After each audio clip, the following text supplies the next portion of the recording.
வணக்கங்க. எல்லாம் நல்லா இருக்கீங்களா? God bless you. செஹா ஃபவுண்டேஷன்ஸ் மூலிமா டாக்ஸ்க்கு, நம்முடைய கண்ட்ரி டாக்ஸ்க்கு, எல்லா கண்ட்ரி டாக் நீங்கள் வீட்டில் வளர்க்குறவங்களா இருந்தாலும் சரி, ரோட்டில் சாப்பாடு போட்டு அவங்கள கேர் பண்ணுறவங்களா இருந்தாலும் சரி, ஸோ இவங்க வந்து ஃப்ரீ கருத்தடை பண்ணி வேக்சினேஷன் பண்ணி அனுப்புகிறாங்க. ஸோ அங்கே நான் 2 கண்ட்ரி டாக், அதாவது ஸ்டே டாக்ஸ், வீட்டில் அப்படியே இருக்கிற மெயின்டைன் பண்ணுற, சாப்பாடு போட்டு மெயின்டைன் பண்ணுற டாக்ஸ்க்கு 2 டாக்கு நான் போயிட்டு ஃபேமிலி பிளானிங் பண்ணேன்.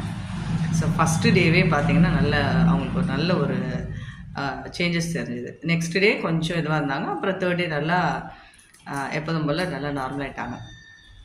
அங்கே ஒர்க் பண்ணுற ஸ்டாஃப்ஸ் பார்த்திங்கன்னா அவ்வளோ பேஷன்ஸாக, கைண்டாக, நல்ல ஹாஸ்பிட்டாலிட்டி, நல்ல ஒரு கேரிங்கோட ரொம்ப நமக்கு கம்ஃபர்டபுளாக இருக்க மாதிரி அவங்க நல்லா பண்ணுறாங்க.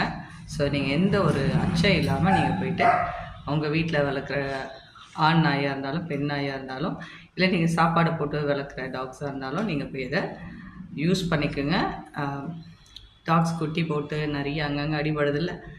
நம்ம ஏதாவது ஒரு முயற்சி எடுப்போம். அவங்க முயற்சி எடுத்திருக்காங்க, நம்ம கொஞ்சம் இனிஷியேட்டிவ் எடுத்து பண்ணோம்னா இன்னும் நிறைய டாக்ஸ் இறக்குறதெல்லாம் நம்ம தடுக்கலாம். God bless you.